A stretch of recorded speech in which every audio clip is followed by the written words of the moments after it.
All around the planet, people are awakening to the reality that humanity and the Earth are now entering a heightened phase of activity on their inseparable journeys of growth and expansion. This acceleration is marked by the increasing intensity of global events and by the rising temperature of nearly every planet in our solar system.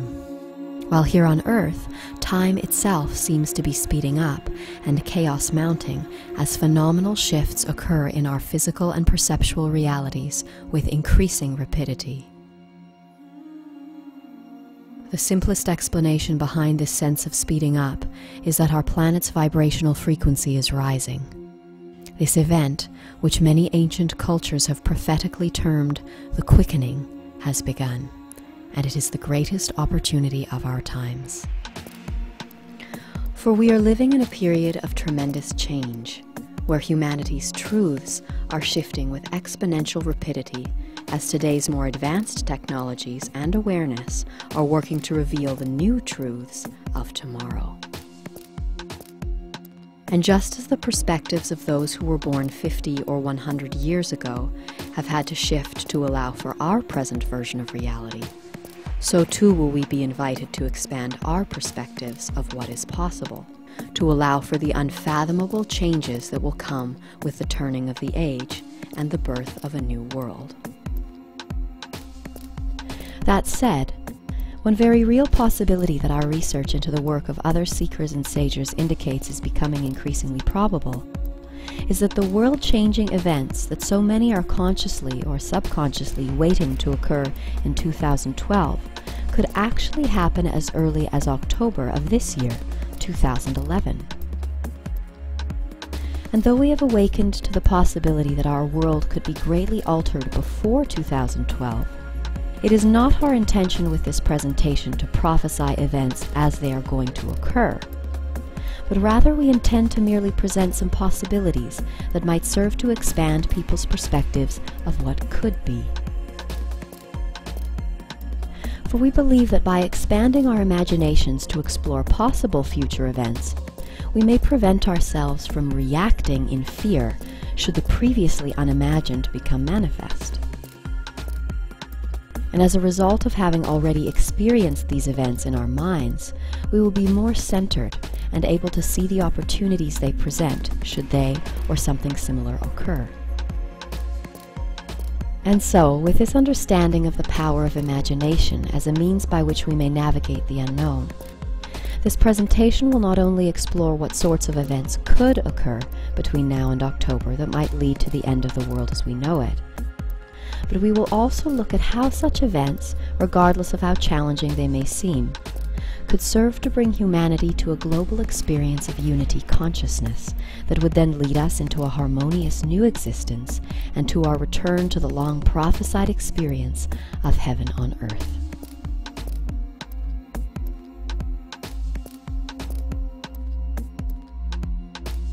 All around the planet, hundreds of millions of people are waiting for events to unfold in the year 2012 that they believe will bring either the birth of a harmonious new reality or the end of the world. But what if those world-altering events were actually to take place this year in 2011? This anticipated period of great change and purification, which many believe will happen sometime between now and 2012, is referred to as the shift of the ages. And though there are those who believe that the shift is some grand event that is going to occur in the outer physical world or in the cosmos at some point in the not-too-distant future, bringing either salvation or destruction to the world, there are others who believe that the shift is happening right now, and in fact that it has been and will always be happening. For these people believe that the shift can be experienced at any moment by anyone who is willing to make the internal shift back to one, where instead of seeing all beings and events of the world as separate and chaotic, the seeker learns to see that every aspect of existence is serving the divine plan by urging humanity to re-establish its faith and connection to the divine original source of creation, known to many as God or Great Spirit. For it is commonly understood both in the realms of science and spirituality that everything has come from one and that to one we shall return. However, today, Our thoughts and awareness have moved about as far from one as it is possible to get, as humanity's dualistic perspectives and survival of the fittest mentalities have served to divide the world into dueling pairs of opposites, where many believe that they are good while others are evil, that they are light while others are dark, and that they are right while others are wrong. As a result, this divided perspective of existence has every human living for themselves, operating by his own personal will in an attempt to find inner peace by shaping the outer world according to his own likes and dislikes. However, what so many people are realizing today is that the peace we seek cannot be found by creating change in the world outside oneself, for true peace can only be found within. And we may see the truth of this when we consider that all around the world there are nearly 7 billion people who are trying to effect change in the world outside themselves in order to make others and the world match their vision of what is right so that they can find peace inside. However, when we realize that there are 7 billion people with 7 billion different visions of what the world should be like, then we may see that that peace we seek can never be attained by trying to shape the physical world according to our dualistic ideals of right and wrong, as our conflicting views will always result in the paradoxical need to fight for peace. And thus we may see that the only way to find true everlasting peace is to learn to be at peace with the way things are. And it is this holistic perspective that all is perfect as it is that is taught in the ancient practices of Buddhism, Taoism, and yoga, as well as certain native spiritual traditions, and which is echoed in the words of the Taoist sage Lao Tzu, who says in the Tao Te Ching, "True perfection seems imperfect, but is perfectly itself." Faith is the key to finding this perfection in all. For when one learns to see that all beings and events exist for the divine purpose of encouraging us to seek and find that eternal peace inside, then we may learn to see that all is in fact serving the divine, and therefore all is divine. And by thus establishing faith that every event that happens in one's life occurs to assist their soul's evolution, one may come to see that salvation is not a person, place, or prize. It is a state of mind. For in this faithful state, and the love that accompanies it, one is able to face and flow through all of life's challenges in grace and gratitude. Thus it is this ability to see all as one and all as divine that marks the individual's inner shift and return to one. And so while some people believe that the approaching shift will be an external earthly or cosmic event, and others an internal evolution, there are still others who believe that the shift that is about to happen will be both. These people find truth in the familiar phrase, "conflict breeds consciousness," and believe that many humans need some major shifts in their outer physical reality in order to encourage them to make the inner shift that will enable them to return to one. Thus it is thought by some adherents to this perspective that the physical events that are set to unfold in the next few months leading up to the end of October 2011 have been designed to escalate to such a dramatic level that most of humanity will be faced with the possibility of their own death and the loss of everything that they have worked to achieve in the material world, all of which would occur for one divine purpose. For in a world where so many are living only for material achievement and survival, it will not be until that material reality is threatened with extinction, and when money and luxury fail to satisfy our needs for peace and comfort, that the majority of people will awaken to the worthlessness of material wealth and success, and thereby be inspired to seek inwards to find a new purpose and meaning for life. And in so doing, many will finally understand the words that they have been uttering for so long, which state that we are not human beings having a spiritual experience, but rather we are spiritual beings having a human experience. And thus when the events of the next few months have served their divine purpose, and when the death and destruction have shaken us from our material obsessions and given birth to our awareness of the eternal spirit that connects us all, we will learn to see the world in a new way, where even death and destruction, which humanity has denied and feared for so long, are seen to have a place and a purpose for which to be thankful and loving. And as these increasingly intense events unfold in the coming months, they will teach humanity the lessons of pride and humility by demonstrating the futility of our efforts to control the world outside of ourselves. And when people finally tire of wishing that the world was something that it isn't, and when they learn to be at peace with the way things are, for they see it all as part of the divine plan, then may they also learn to see that exerting one's personal will to try to stop these events from happening would be like trying to stop others from having the same opportunity for learning. For it is our selfishness and our ignorant use of free will that has brought us collectively into our present state of existence. Therefore, perhaps it is only by a 180-degree reversal, through selflessness, through the complete and utter surrender of ourselves and our personal will to the divine will of the Tao, that we may allow the forces of true change and redemption to work through us and liberate us completely from the unholy illusion of this world.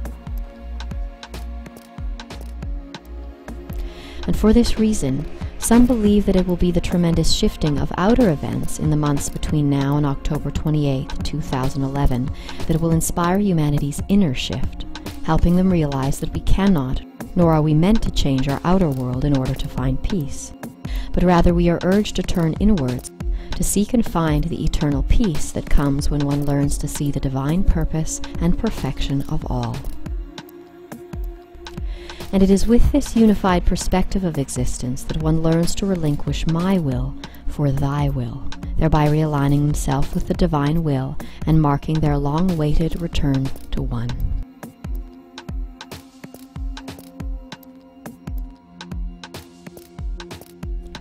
So when will these major changes occur in our outer reality that will encourage humanity to make its inner shift back to one? For the past few years, hundreds of millions of people around the world have been preparing themselves for an event that they believe will occur on December 21st, 2012, that will either bring the end of the world or the birth of a new reality. However, an understanding of the Mayan calendar discovered through Swedish researcher Carl Kalleman's study of ancient Mayan monuments, when compared with the escalating intensity of upcoming global events, shows the probability that those world-altering events could happen in the next few months between now and October 28, 2011. Considering the recent development of upcoming earthly and cosmic events that are set to unfold this year, which we will discuss shortly, this shift of perspective from 2012 to 2011 is one that people all over the world are starting to awaken to. While even the Mayans themselves, who have never given a specific date for when we could expect these big changes to occur, as they see the shift more as a process that occurs over time than an event that occurs on a given day, even the Mayans are now saying that great change will come in 2011. And thus it is our intention with the presentation of the following information to encourage people to prepare for the possibility that the world could be greatly changed this year. For the magnitude of shifting events that are set to unfold in the next couple of months could be so great that anyone caught still waiting for things to happen at the end of 2012 might be so shocked by the suddenness of events that all they will be able to do is react in fear, thereby making them more easy to control, while at the same time blinding them to the divine purpose and opportunities that are present in the moment. That said, let us explore Kalleman's work and how it illustrates October 28, 2011 as the end of the Mayan calendar and the birth of a new reality. Though to many the Mayan pyramid is simply a monument used for ceremonies and sacrifice, Kalleman's research reveals that the Mayan pyramid is in fact a calendar of evolving consciousness, where each of its 9 steps, also known as waves or underworlds, are related to a specific type of consciousness that is learned during the period of time that it takes us to move from the beginning of each step towards its end, which in doing so, it is said we are moving from seed to fruition of the consciousness that is the focus for that level. Interesting to note is that each step of the pyramid or underworld is divided into 13 equal segments, comprised of alternating dark and light energies referred to as days and nights, which are as necessary for the growth and expansion of our consciousness as the cycles of night and day are for the harmonious growth of our Earth's surface-dwelling ecosystems. These 13 equal segments of time are referred to as heavens, or stages of creation, each of which is related to a specific Mayan deity, and a stage of growth or learning that occurs during each period of time. Also essential to note here is that each time we step up a level on the pyramid, things speed up by 20 times, which it is said occurs because, as we learn the lessons toward the end of each step, the vibrational frequency of our collective consciousness, and therefore our reality, rises by 20 times. Thus, to illustrate how the Mayan pyramid is a calendar of evolving consciousness, and how it relates to the birth of a new reality by October 28, 2011, let us look at the bottom step of the pyramid referred to as the cellular underworld. This step charts the evolution of cellular consciousness from the time of the Big Bang to the creation of the first highly organized cells, and finally to the full realization of cellular consciousness. The period of time it takes to move from seed to fruition of this consciousness is 16.4 billion years, divided into 13 equal segments of 1.2 billion years, which means that during this phase of creation there occurred a subtle shift in consciousness every 1.2 billion years that brought the collective mind to a deeper experience of the cellular underworld. To explain this further, let's move to the 8th step on the pyramid, known as the galactic underworld, and whose focus for learning is ethical consciousness. Remember here that each time we move up a step on the pyramid, that things speed up by 20 times. And so, where consciousness at the bottom of the pyramid was changing roughly every 1.2 billion years, when we moved up to the 8th step, which began on January 5, 1999, consciousness, which on the step just below was changing every 19.7 years, then on the 8th step began to shift every 360 days, with a focus on the collective development of our ethical consciousness. This development of our ethics can be seen quite clearly when we look at the new perspectives that have arisen in the collective mind since January 1999.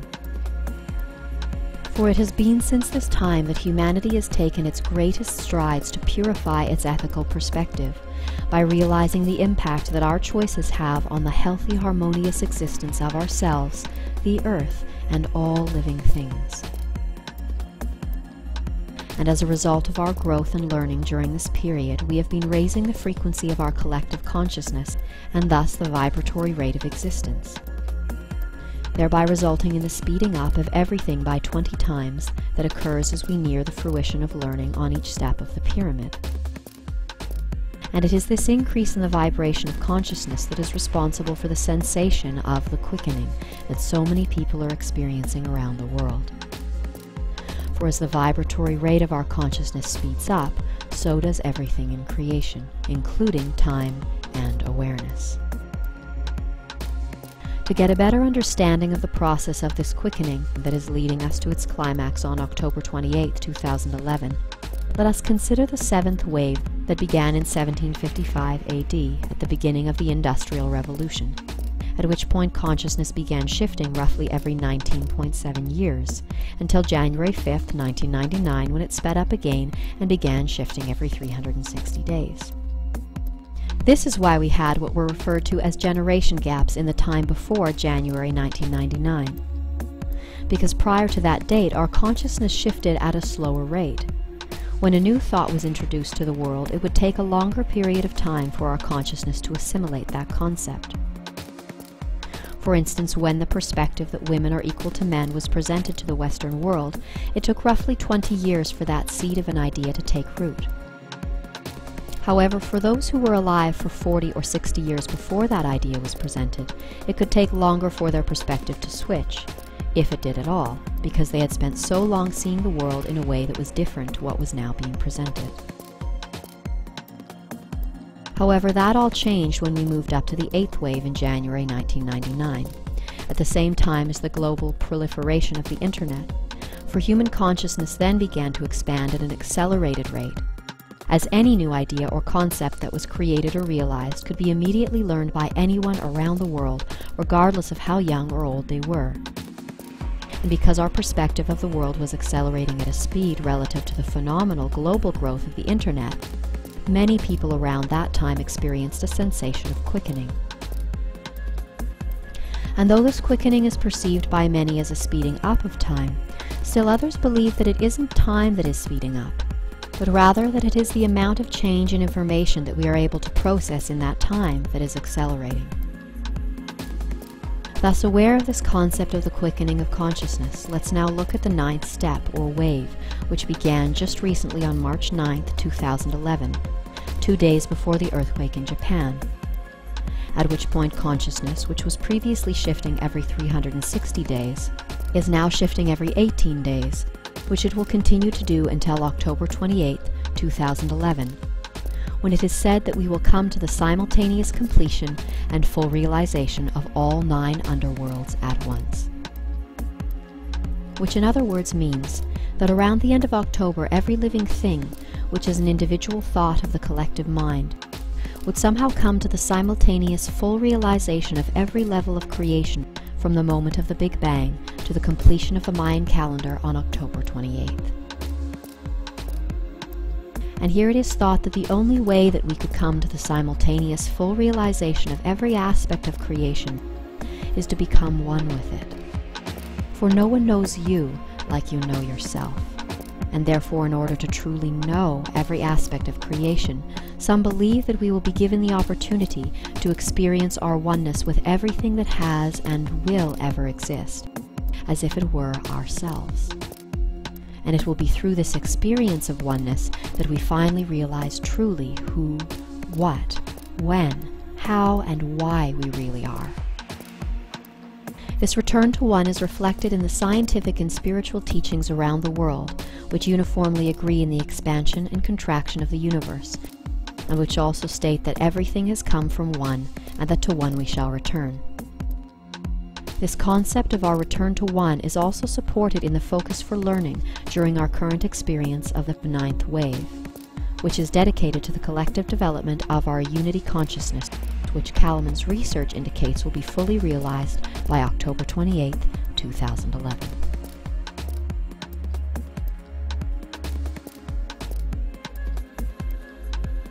Another strong indicator that the world-altering events which so many people are expecting to occur in 2012 could happen before October 28, 2011, has come from our recent understanding of what are known as the Hopi prophecies of the blue and red star Kachinas, and how they relate to the events that are unfolding right now, and which will culminate in the days and months before the end of October 2011. However, before we relate the story of the blue and red star Kachinas, it is imperative that people have an understanding of the changeable nature of prophecy. For not all prophecies exist to tell us what is to be, but rather they tell us what we need to hear in order to inspire us to make changes to our inner being and perspectives that will ultimately assist our spiritual evolution. This is why, in many cases, prophecies such as the Hopi's story of the blue and red Kachinas speak of tragic events, including the collapse of the material world and its systems, and even the ultimate demise of humanity. For it is a fact today that most humans in their obsession for material success and survival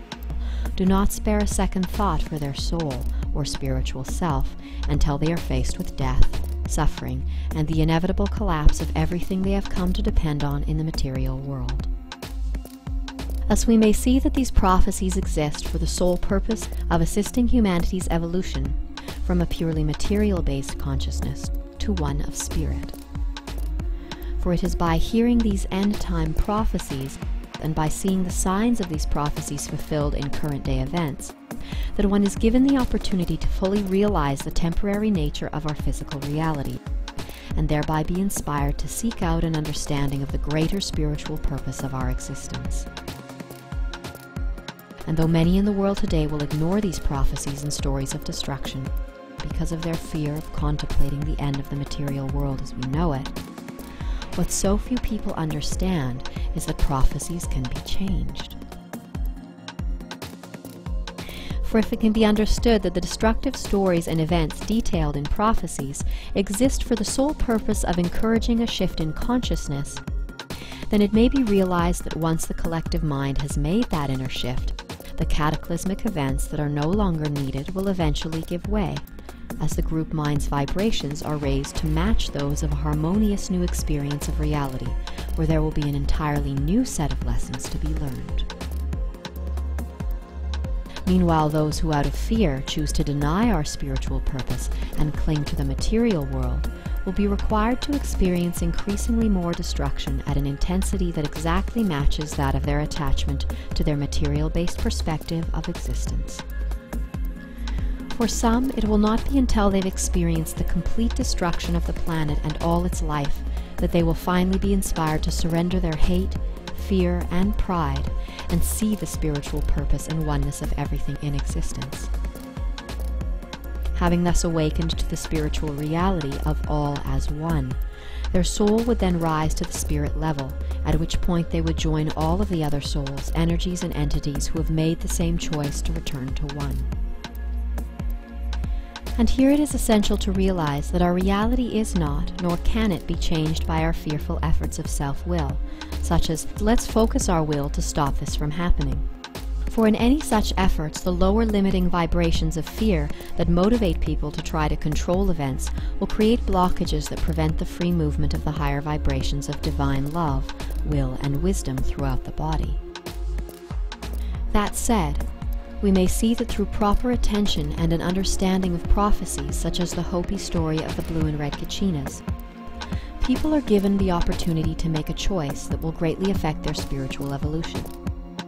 And it is the importance of this choice in our soul's journey that is reinforced by the appearance of the glyph representing the word choice on the Hopi monument known as Prophecy Rock.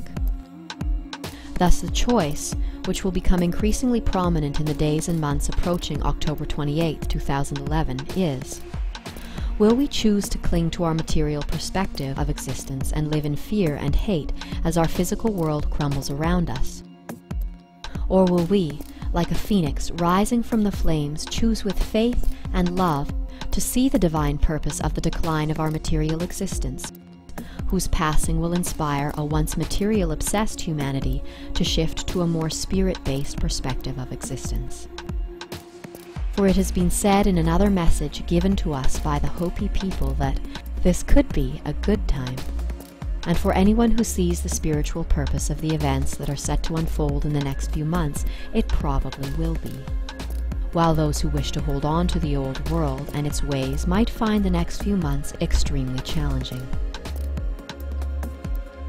With this understanding of the divine purpose and the changeable nature of prophecy, let us now look at some information that has been surfacing from NASA in the past couple of months,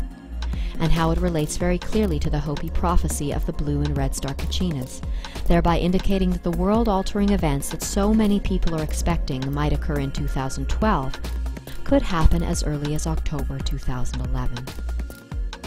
Thus, the Hopi prophecy of the blue and red star Kachinas, which may be read in its entirety at the link below, speaks of 4 celestial bodies that will appear in our skies announcing that we have entered the end times.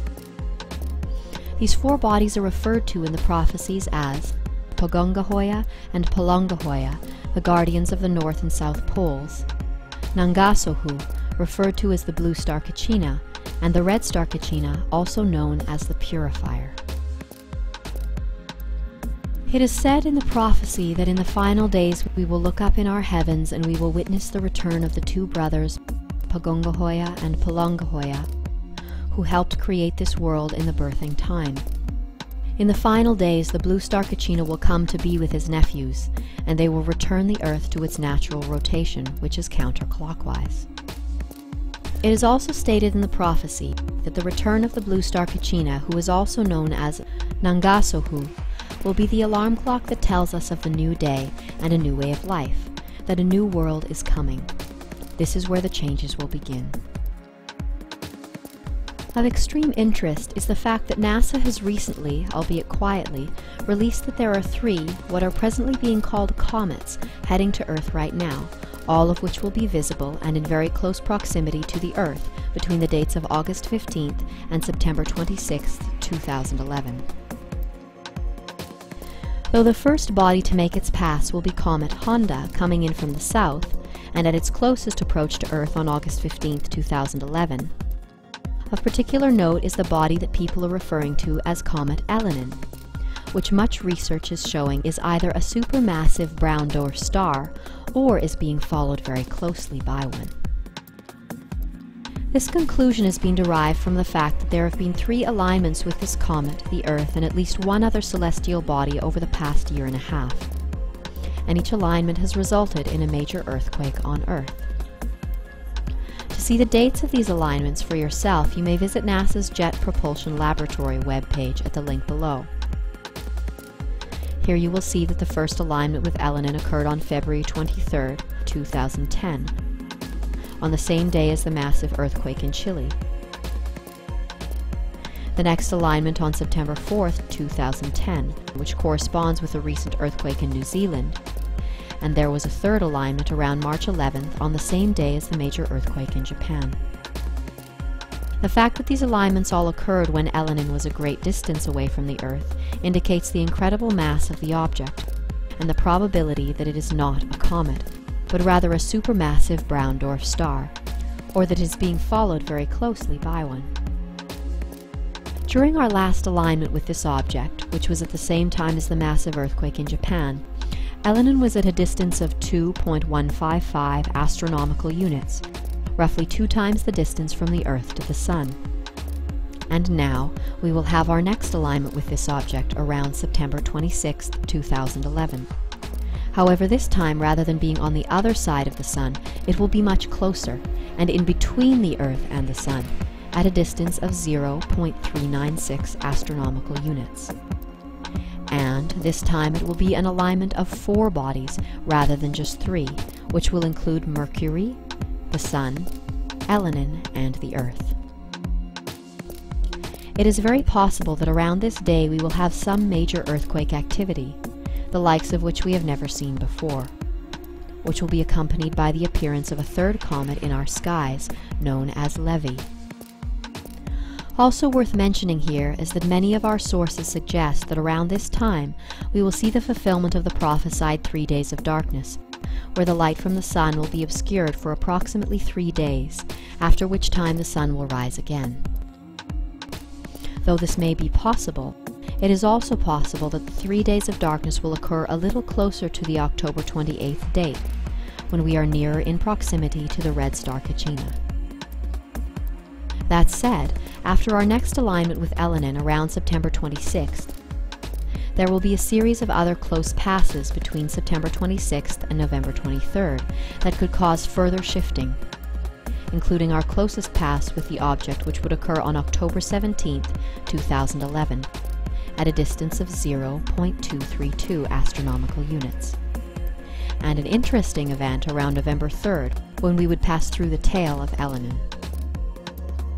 Worth noting here is that these dates will probably change somewhat, as it is assumed that Elenin will speed up significantly as it slingshots around the Sun before passing the Earth. Considering the approach of these celestial bodies, one possible interpretation of this information and how it relates to the Hopi prophecies of the blue and red Quickenings is that Honda and Levy are the nephews referred to in the prophecy as the guardians of the North and the South Poles, as Levy is coming from the north and Honda from the south, while Elenin is the blue star Quickening, which will be seen in the sky before and during the major earthquake at the end of September, and whose appearance in our heavens the prophecies say would mark the beginning of the changes and signify that we were in the end times. For the prophecies state that not far behind the twins will come the purifier, the red star Quickening, who will bring the great day of purification. Having accounted for comets Levy and Honda as the guardians of the North and South, it is our belief that comet Elenin, the blue star Quickening, is not a brown dwarf star, but rather that it is being followed very closely by one, or some other supermassive celestial body. And according to our understanding of the prophecies, this supermassive body that is following Elenin would be the red star Quickening, known as the purifier, whose passing due to phenomenal gravitational and electromagnetic forces would change the existence of humanity and the earth forever. For it is said in the prophecies that on the day of purification, the earth, her creatures, and all life as we know it will change forever, and that every living thing will be offered the opportunity to change from the largest to the smallest thing. It tells us that the way through this time is to be found in our hearts and through reuniting with our spiritual self. And then it reminds us that everything we experience is all a matter of choice, thus echoing the choice of whether we will face the end of the material world as we know it with fear and denial, or whether we will choose to see its divine purpose with love and faith, and thereby return to the original way where everyone and everything is seen as one and divine. Thus, with this understanding of how the approaching comets relate to the Hopi prophecies of the blue and red Kachinas, one may also note how the dates of Elenin's closest interactions with Earth, occurring on September 26th, October 17th, and November 3rd of 2011, strongly supports Kalaman's research, which indicates that around October 28, 2011, we will experience the long prophesied end of the Mayan calendar and the birth of a new reality. I am ready for the next step in humanity's evolution. And now we must seek to unite with others. The time has come to live for each other.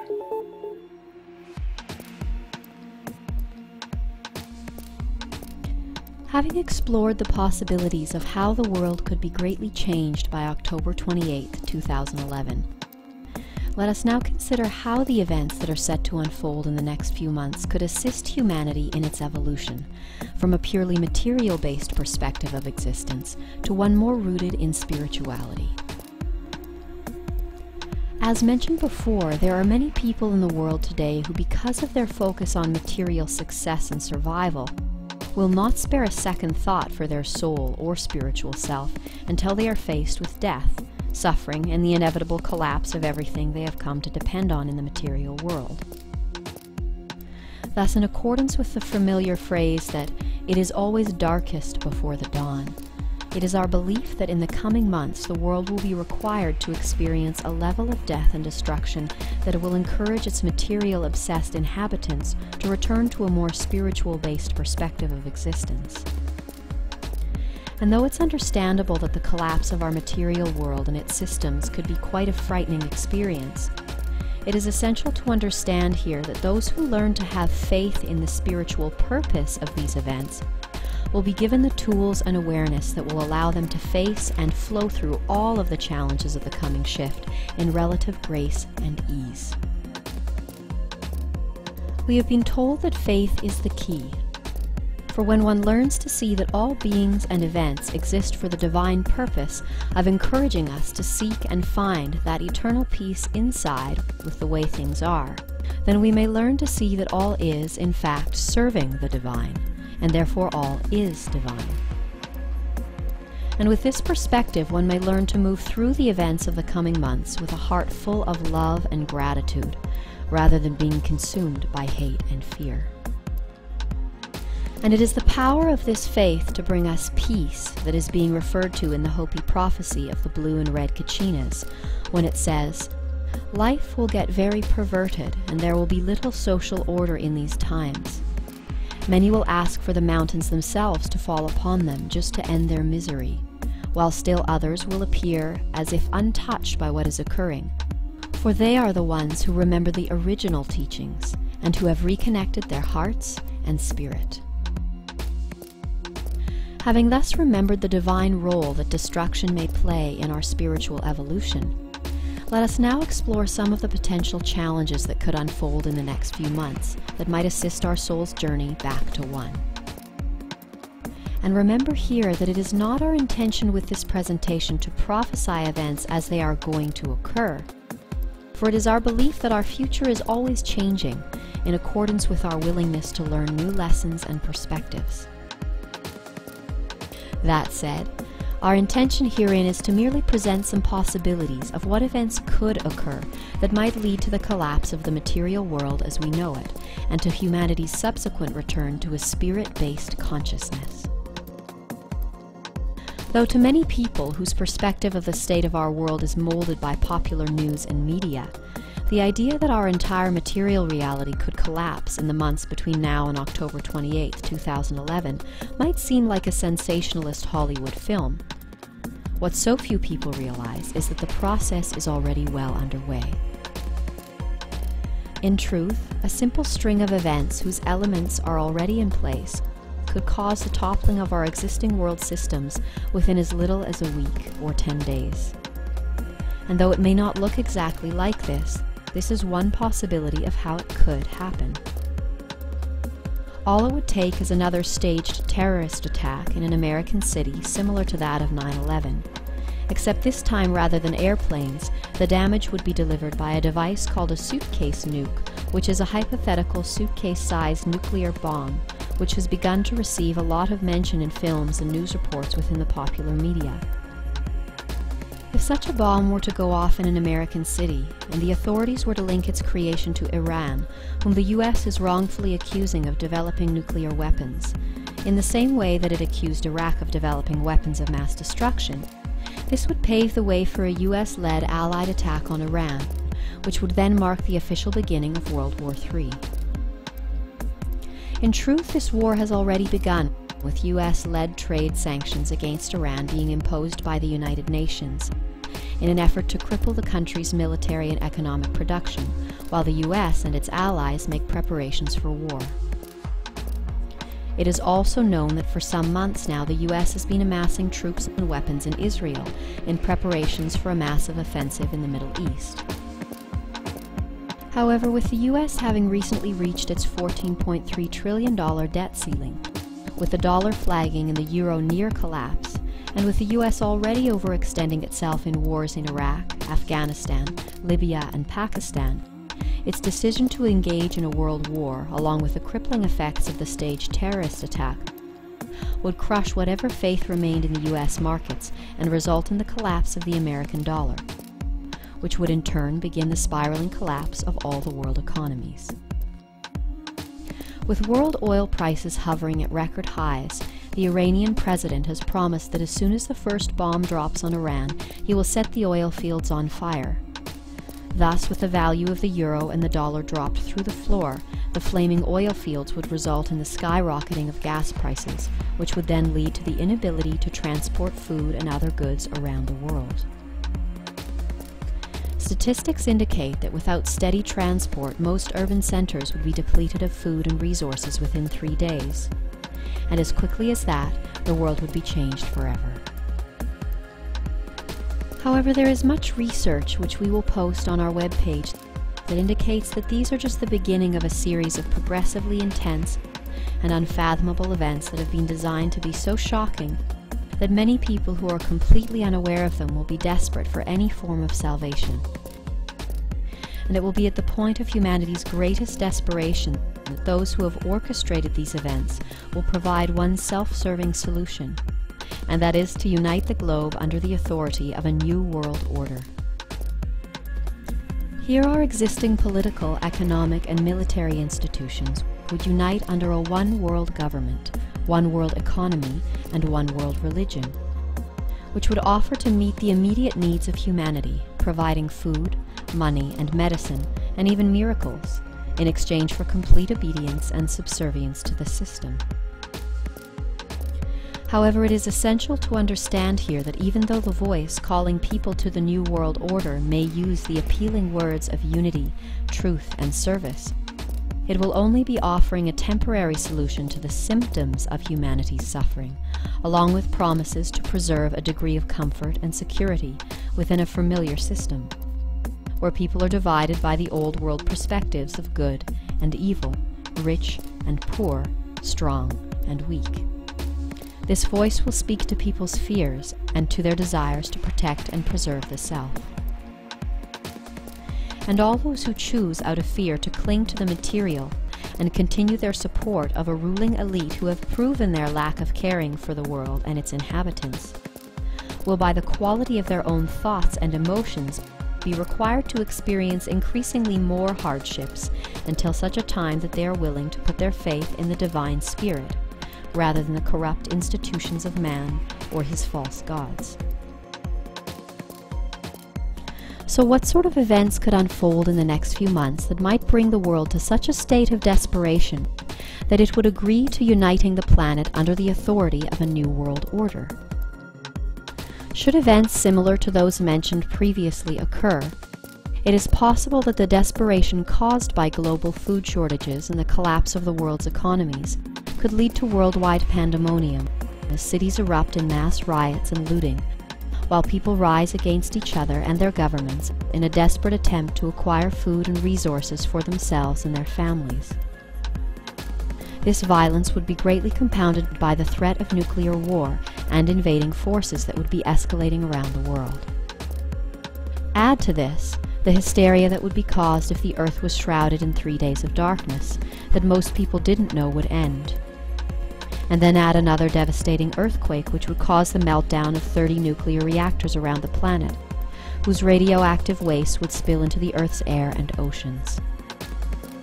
And then, at the point when the entire world seemed divided and at war with each other,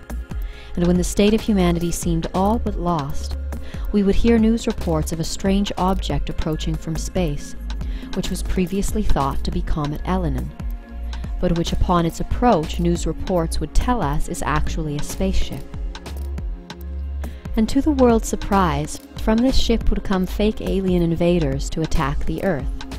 whose superior weapons and technology, actually created by our own world's military, would cause much damage and loss of life. And the world's leaders, professing themselves to be greatly overmatched, would have only one choice to save the planet, and that would be to unite the world's military forces. With the entire planet reeling from war and the effects of the devastating earthquakes caused by the prophesied approach of the purifier, people all over the world would be praying for a miracle, when all of a sudden their prayers would be answered. Somehow the Earth's allied forces would miraculously defeat the aliens in a staged final battle, seemingly through their own military might, or with assistance from other aliens, either real or fake, or even through the supernatural assistance of a false messiah-like figure. And when the world allied forces destroy the approaching ship, which was once thought to be a blue comet, we would see the fulfillment of the 9th and last sign of the Hopi prophecies, indicating that we have arrived at the end times, which reads, "You will hear of a dwelling place in the heavens, above the earth, that shall fall with a great crash. It will appear as a blue star. Very soon after this the ceremonies of my people will cease. For very soon afterward the red star Kachina will return, and he shall bring with him the dawn of the 5th world." With the alien threat defeated, a broken and battered humanity would still have to deal with the wrath and destruction caused by the approaching red star Kachina. And thus, in the wake of humanity's staged victory, and in the face of oncoming threats, the world's united nations would, in a show of false goodwill, speak of the oneness of humanity and call for the unification of the world under a one-world government. All of the world's debts would be erased, and a new global currency would be created, of which everyone would be offered a set number of credits in exchange for their willingness to keep working for the self-same system of governance and authority. Anyone wishing to receive these cash credits, food supplies, and medical care from this one-world system would be required to get a microchip implant that would allow their movements and ID to be tracked. And all those who do not comply with the rules and regulations of the system would simply have their chip deactivated.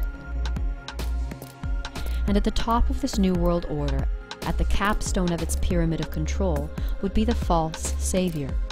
which could appear either as an alien being or as a luminous messiah-like figure who would perform signs and miracles so great that they may deceive, if that were possible, even the elect. And though this figure may have played a role in assisting humanity through its hardships, either with the fake alien invasion or by performing miracles of medicine and technology, its deception will be obvious.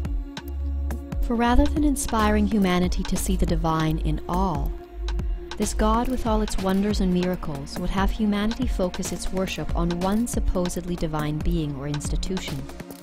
thereby reserving a space for the old world divisions of right and wrong, good and evil.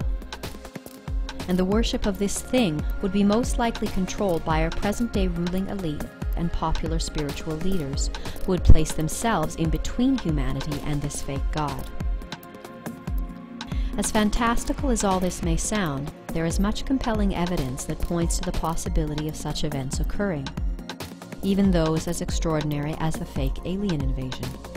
the possibility of which is being planted in people's minds through the noticeably high number of alien invasion movies and television shows that have come out in the last year, including the recent National Geographic series called When the Aliens Attack, which shows how the world's military forces would face and defeat a hostile alien invasion, not if, but when it happens. And here it is essential to realize that compliance with the New World Order is a trap, just as surely as wishing harm upon those responsible for its creation. For both are reactions of fear. However, if one is able to remember that all of this death and destruction is actually serving the divine purpose of shifting us from a material-based consciousness to one founded more on spiritual awareness, then we may break away from the fearful reactions of compliance and resistance and take our first steps down the path towards the original way, mentioned in the Hopi prophecies, where everything is seen as one and sacred. For if we can learn to see that those whom we would perceive as dark or evil are in fact serving us, by providing experiences that are essential on our path to self-realization, then perhaps it is also possible to see that in fact they are us, or at least an essential part of us, just as we are a part of them. This vision of oneness is reflected in the words of Rumi when he says, "Out beyond ideas of wrongdoing and right-doing, there is a field. I'll meet you there. When the soul lies down in that grass, the world is too full to talk about. Ideas, language, even the phrase each other doesn't make sense anymore." With this perspective, one may realize that all of the world's heightened chaos and conflict isn't actually the creation of one diabolical individual or organization, but rather in accordance with the universal wisdom, as above, so below. It is an exact reflection or projection of the mounting conflict raging in the hearts and souls of the collective mind, where so many individual souls who are wishing to move beyond this meaningless material existence still feel powerless to do so. However, when we see the destruction of these systems which will no longer be able to support our needs, and when our leaders whom we have relied on to keep us safe start a war that we realize could destroy the entire planet, those who have felt trapped by the system will finally let go of their dependence on it and seek a new way of living that is more in line with their inner heart's urge for peace and harmony. And thus, through the actions of those whom we would perceive to be dark or evil, we will have learned and been freed. And in accordance with the perfection of this divine plan, our ability to love and recognize our oneness with those whom some would call our oppressors will be the power that sets those oppressors free as well. For the prophesied return of the purifier will open up the book of life, where the thoughts and deeds of every living being throughout creation are recorded for all to see. And here every soul will have the opportunity to experience the suffering that it has caused through the course of its lives. And as those whom many would call their oppressors scan through their experiences, they will see how the hurt that they have caused is met with hate, anger, and with thoughts of revolution and murder, and they will feel justified in their cruelty. However, as they continue their search deeper into the book of life, they will come across those who, even though they suffered greatly at their hands, have felt only love. And it will be at this moment that those souls which previously knew only hate will learn the spiritual truth that a person can be redeemed just as surely by getting love as they can by giving love. And by thus learning to love and be loved, we will rise above the challenges of this dark night of the soul, to meet the dawn of the glorious resurrection together as one.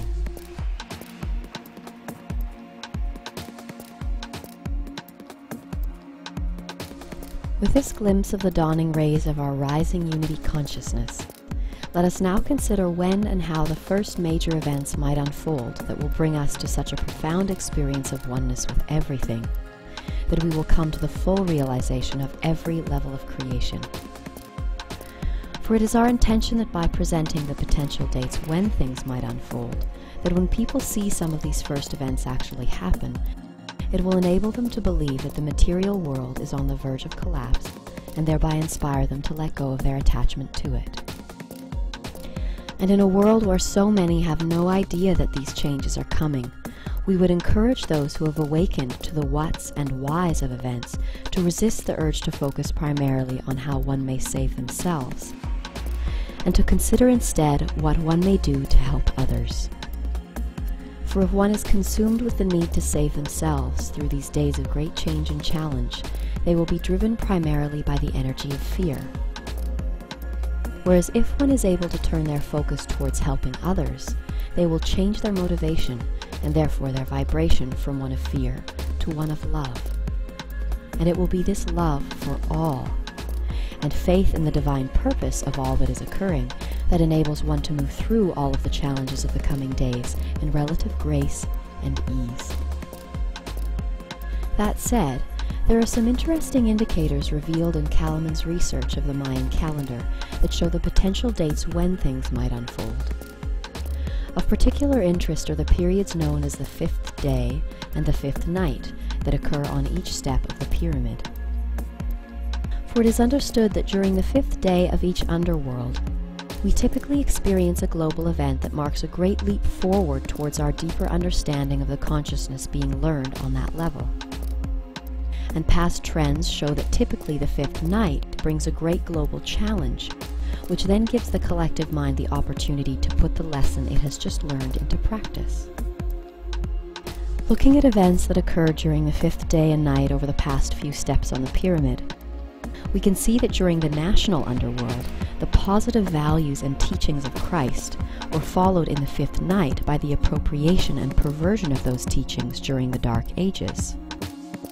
While during the planetary underworld, the fifth day brought us World War I, along with the automation of industry and the expansion of our perception of reality through Einstein's theory of relativity. The end of the fifth day was marked by the beginning of the Great Depression, which then continued through the fifth night, accompanied by World War II and the use of the first nuclear weapons against Japan. During the galactic underworld, the fifth day saw a profound shift in consciousness towards peace and harmony, with a tremendous increase in the number of spiritual groups sprouting up all over the world. While the fifth night was marked by the 2008 collapse of the American and European economies, which now brings us to our current step on the pyramid, known as the universal underworld. Based on this understanding of the unique energies and experiences that typically accompany the fifth day and the fifth night, one could expect that the major shifting of consciousness and world events would begin during these periods. Thus, it is possible that during the fifth day, which extends from July 31st to August 18th, 2011, we could see a creative expression of unity consciousness manifested through an event as spectacular as the presentation of some major medical or technological breakthrough, created to benefit mankind. It is also possible that during this time we could see the beginning of another Great Depression, as we saw at the end of the fifth day of the planetary underworld. This is a very likely possibility, which could be catalyzed by the flagging faith in the U.S. markets, caused by the American having recently reached its $14.3 trillion debt ceiling, which could result in a crippling of the American economy, which could then fully collapse during the fifth night, which extends from August 18th to September 5th. During the fifth night, it is very possible that an economically fragile America could be hit by another staged terrorist attack, which would be the final blow that causes the collapse of the American economy and sends the economies of the world into a downward spiral. And just as we saw during the fifth day and night of the planetary underworld, the world's slump into another Great Depression would be followed by the start of another Great War, that of World War III. The dates of the events following the fifth day and night, including the fake alien invasion, 3 days of darkness, and the major earthquakes caused by the passing of Comet Elenin,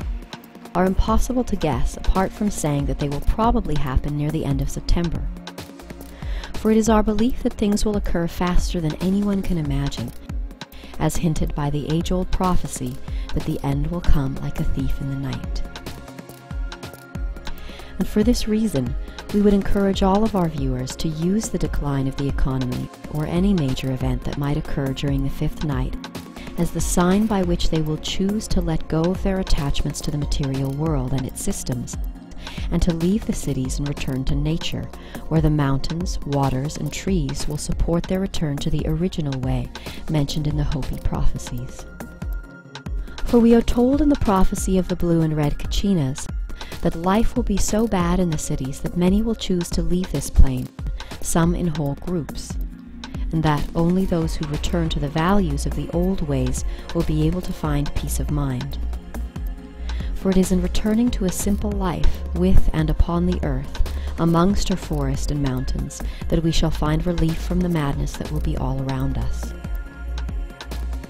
That said, it is essential to understand that we are always exactly where we are meant to be, when we are meant to be there. And even if one cannot make it out of the city, it is important to remember that one can always connect to the earth and its elements by turning their thoughts to a glass of water, or the ground beneath their feet, or a tree, a lit candle, or even a light breeze. And so with this understanding of when events might unfold, let us consider how the increasing intensity of world events has been divinely orchestrated to bring all of us to such a profound experience of oneness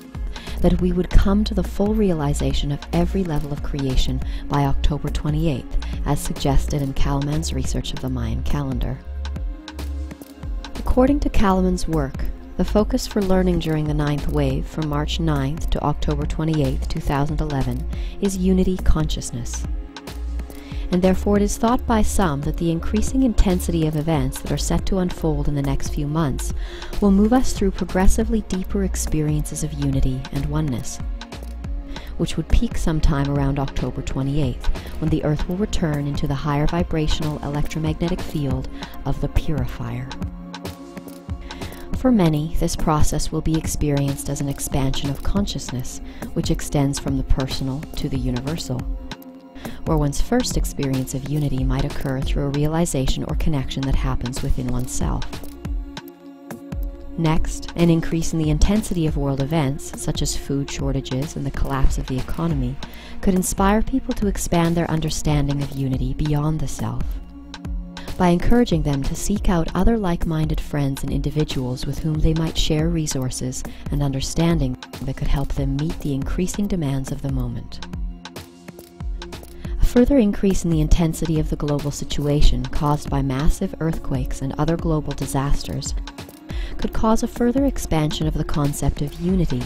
by inspiring people to extend their caring beyond the people in their own social sphere, resulting in a genuine caring and collaboration amongst strangers that comes from the realization that we are all in this together. Further intensification of the global situation through events as extreme as a fake alien invasion and the complete collapse of world systems could then cause some to perceive the formation of a new world order as the ultimate expression of unity, while others will see ultimate unity as the mobilization of the world's citizens in a revolution against such a system. However, as people across the face of our broken and battered planet rise to the peak of polarity, with the forces of the New World Order grasping for control, and the masses rising in revolt, the Earth's return into the higher vibrational field of the purifier around October 28, 2011, will bring the collective mind to a fully realized experience of unity consciousness, which will show the world that true unity is not the desire to gather large masses of like-minded people to support or oppose an idea, but rather true unity is the soul's realization that all is one already. For the passing of the purifier with its phenomenal gravitational and electromagnetic forces will cause such intense shifting of our outer and inner experiences of reality that we will have one of two choices. We may choose to see ourselves as separate from the events we are experiencing, which could rise to such a peak of intensity that our increasingly fearful desire for things to change would drive us insane. Or we could choose with love and faith to surrender our personal will to the divine will of the Tao, and realize that all that we are experiencing is a projection of our minds, and that it is divine. And in accordance with the divine wisdom given to us through the Tibetan Book of the Dead, we will see that recognition is simultaneous with liberation. For just as the soul's journey through the bardos encourages one to recognize that everything we experience is a divine projection of our mind, so too are we urged to realize the same during our brief journey through the material world. Although such spiritual seeking is met with little success in today's world, because of the extreme difficulty in reaching integration in a vibrational field that is as psychically polluted as that of the Earth, during the revolving course of the cosmic cycles, there arise periods when great redeeming energies return to the Earth, allowing the process of integration to proceed more easily and rapidly. All around the world there exist ancient cultures and wisdom keepers whose texts and teachings reveal knowledge of such periods having happened in the past, while some even hold prophecies telling of the impending return of these forces of salvation. However, here again it is essential to understand that this returning Redeemer is not a physical personality of majestic stature, residing somewhere outside the dense material world, but is essentially an impersonal divine unifying consciousness, manifesting itself as light, love, and wisdom in a field of cosmic rays emanating from the center of our galaxy, via the purifier. Thus the return actually refers to the Earth's cyclic re-entry into the purifier's higher vibrational field, at which point we are anointed by its divine light and influence. And it is because of this divine anointing that the return is widely referred to as the return of Christ, which, stemming from the Greek word Christos, means the anointed one. Thus we may see that Christ consciousness is not exclusively available to Jesus, but is available to every human being who experiences the infinite, changeless reality that lies at the core of each one of us. For just as the Christ through Jesus displayed only faith and love during experiences of great suffering, so too will all those who wish to follow Christ's narrow path be urged to face the challenges of the coming months with faith, love, and wisdom, willingly sacrificing their fears and attachments to the self, so that they may open themselves up to the fully expanded realization that all is one and divine. For in this period of purification, the mirror of truth will be held up for all to see at last, what we have become and which master we have truly served. And when humanity is left with no other choice but to face the truth and ourselves in utter honesty, to look, to see, and to weep in genuine repentance, then can love open our hearts and reveal to us the way of true devotion and holiness. It is thus through humble surrender that each person is given the opportunity to hasten their own spiritual growth and simultaneously transition into a bright new era. So how might our interaction with the purifier bring us to such a profound experience of oneness with everything,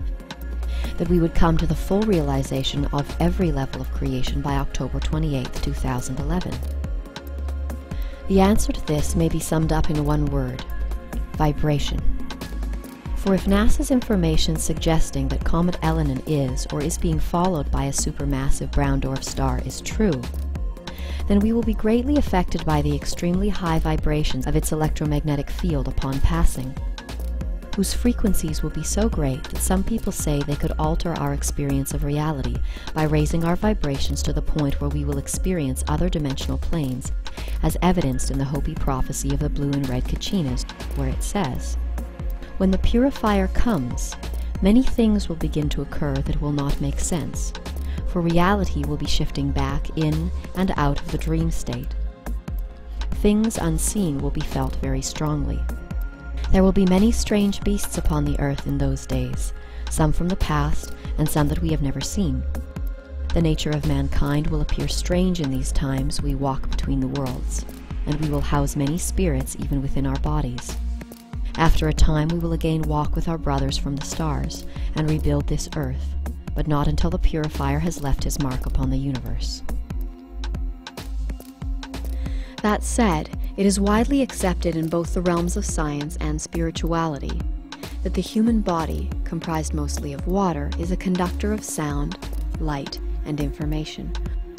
all of which travel through our bodies as vibrations. Aware of this, we may now imagine that as the higher vibrations of the purifier move through us, they will cause our bodies to resonate with their frequency. Thus, as our vibrations rise and match the never-before experienced frequency levels of the purifier, we will be able to perceive higher levels of the electromagnetic spectrum, at which point we will be able to perceive all of the sounds, images, and entities that exist within our newly achieved range of frequency. Vibrating at this level, the spirits of the dead may be seen and heard, rising to meet the coming dawn, as humanity expands its senses and consciousness to perceive the forgotten fifth element of ether, that which connects us all. Here, too, we may perceive the parallel realms of the astral planes and share encounters with mythical beings, all of whom will attend us and the rest of humanity as our increasing frequency brings us all closer to a collective experience of oneness. As we reach the peak of frequency, the voices of others that we have begun to hear in our heads will rise in numbers and climax at the point when we hear all the thoughts of creation and experience all actions as if they were our own. So too may it seem like all the events of these lives are happening at once, and that all places are this place. As one may imagine, this expanded perspective of oneness could be quite an intense experience. And for those who choose to hold on to their knowledge of what is and is not possible, such events will threaten to shatter their psyches, as every sense is simultaneously overloaded. Thoughts of good or evil will give rise to those of their dualistic opposites and attract like energies that further threaten the traveler's ability to stay safe and sane. And here we will have a choice, to either clutch to the banks of that raging river and be dashed against the rocks, or to simply let go and surrender to the roar and the flow. Some will try to hide from this experience. Some will try to escape it. Some will welcome it, some will recognize it, and some will have known all their lives that the end would be like this, exactly like this. As the truth of oneness, followed by divine love, returns to our ailing planet, those who love the truth and who are therefore consecrated to serving the truth without compromise or self-concern will greatly rejoice at the shattering of the illusion of separation. And when at long last humanity is awakened to its oneness with the earth and all living things, we will raise our voices as one and join the eternal song of the universe. Have faith, for we are awakening as one.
All at once, all I see is eyes looking back at me, and all is one looking through the eye that's looking back at you. Ooh. Ooh. Excellent, just do it again.